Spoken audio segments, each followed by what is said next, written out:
Yo, what's good with you? Back in black with another Enlisted video. If you guys are new to the channel and you love shooting games just like me, make sure you aim for that like button and shoot that subscribe button as well. It'll help you find better teammates and improve your skill-based matchmaking. After a super long wait, every nation in Enlisted now has access to the Paratrooper squads. Generally speaking, the main draw of using this type of squad is the versatility that is presented to you when you are on the battlefield. This theme remains ever so apparent with the introduction of the 10th Airborne Brigade, sporting that nifty Fedorov Optima assault rifle, and of course, that comes with some really good damage and some good range to match up with those STG variants on the battlefield. Speaking of the Fedorov, I usually do like to start these videos off by talking about the squad's main weapon. This gun clocks in at a damage of 12.6, which means for the most part, you will indeed be dropping all of your opponents in 1 to 2 shots, all the way out to a range of about 400 meters, where the damage will fall off to about 5 instead of 12.6. For reference, you do need 10 in order to either kill somebody outright or put them in a down state. So you can see that this weapon is somewhat overkill in terms of effectiveness, and it has a rate of fire of about 600 bullets per minute. In relation to the rate of fire and the recoil, I would highly recommend shooting in burst unless your target is in between 10 to 30 meters. Not only will this help you stay on target generally speaking, but it will also help you conserve ammo since you only have 25 rounds in the magazine. Very often I find myself in situations where, I'm getting shot while reloading, and the reload time isn't, necessarily horrible. It is 3 seconds, which means you can very often get caught with your pants down if you aren't using this weapon from cover or, peeking around corners every time you need to reload or actually need to see where the enemy is. If you're just running out in the open and you see the enemy, you may get 1 to 2 to 3 to 4, maybe even 5 kills, but that reload will definitely get you killed in the long run. So I guess generally speaking, make sure you are using this weapon from behind something, if that makes any sense.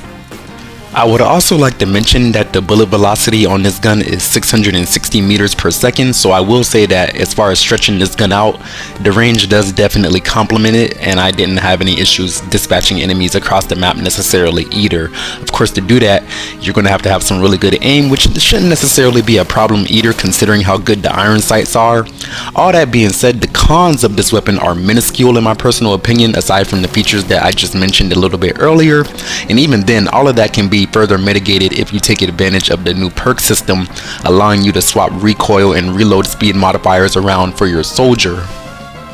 All in all, it kind of makes sense that this weapon is slotted in BR5 considering that it is one of the many predecessors to the now world-renowned assault rifle, and if I had to make a comparison, I would say it's a pretty viable competitor to the FG42 considering the fact that it has better iron sights and 5 more bullets in the magazine. You could even put this in semi-auto if you want to.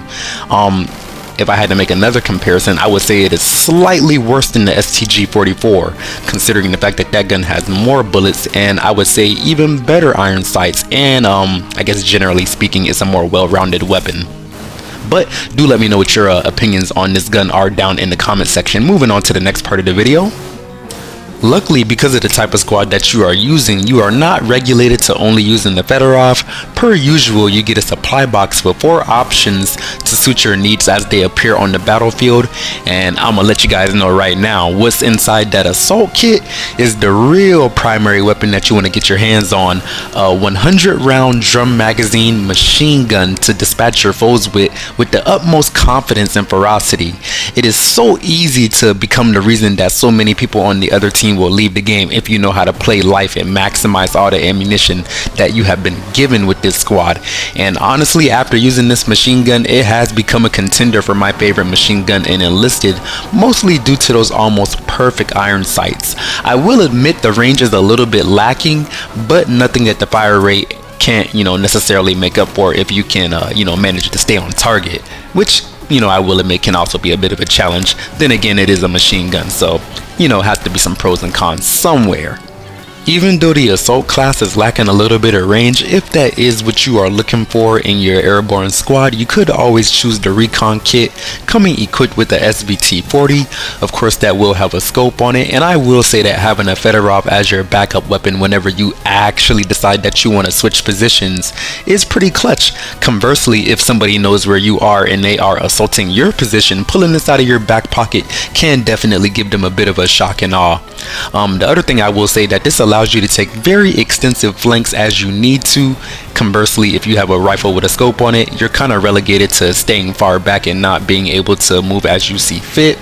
Of course, you can always land on rooftops and mark targets to either call in artillery or pick the other team away as they spawn in those brand new APCs. The anti-tank weapon that you're going to get when you choose that kit is going to be the Panzerfaust, which of course I don't have anything bad to say about that. Of course, you got to know where to aim it and where to hit your armored adversaries, especially in the Berlin or in the Russian campaigns, because you know they're going to be bringing those heavily armored tanks. Other than that, you do always get explosive packs with this class, so you don't necessarily have to use the anti-tank kit, but if you find yourself wanting to take out armored targets from farther away and you actually know where to aim your Panzerfaust, then I would recommend going for it. Could be clutch, especially if you land behind a tank. Last but not least, I do have to mention the Mortar Squad, which for the most part I only take advantage of when I want to get that engineer kit that they come equipped with. I reckon they put that in there on purpose, otherwise nobody would use or have any incentive to use the mortars, which aren't necessarily a bad thing, but when you're choosing an airborne squad, more often than not you're landing behind enemy lines or trying to get some type of high ground on the enemy, not necessarily trying to land far away and just rain down shells from far away as well.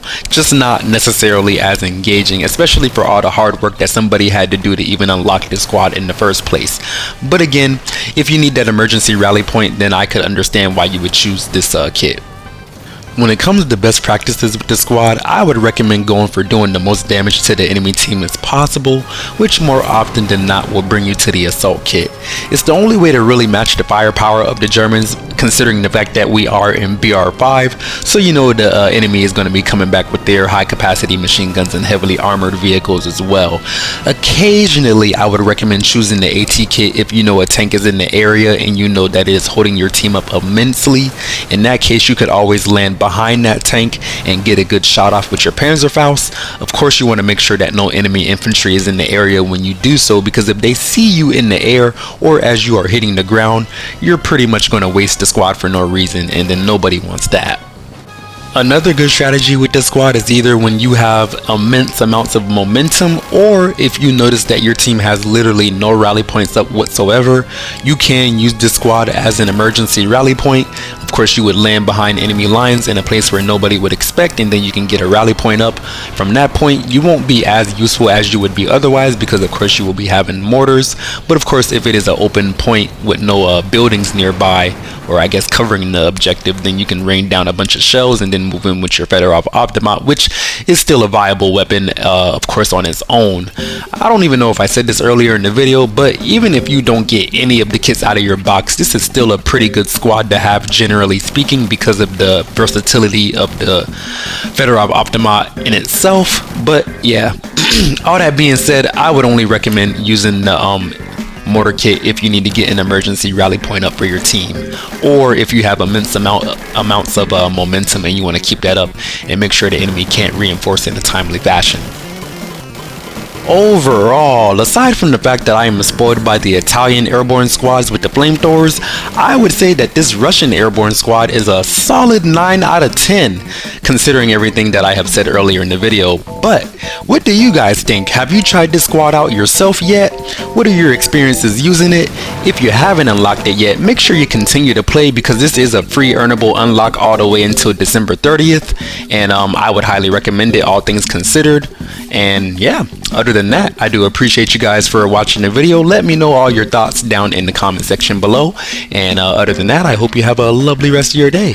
Don't forget to aim for that like button, shoot that subscribe button as well. Help you find better teammates, improve your skill-based matchmaking, and yeah, Black Guy out.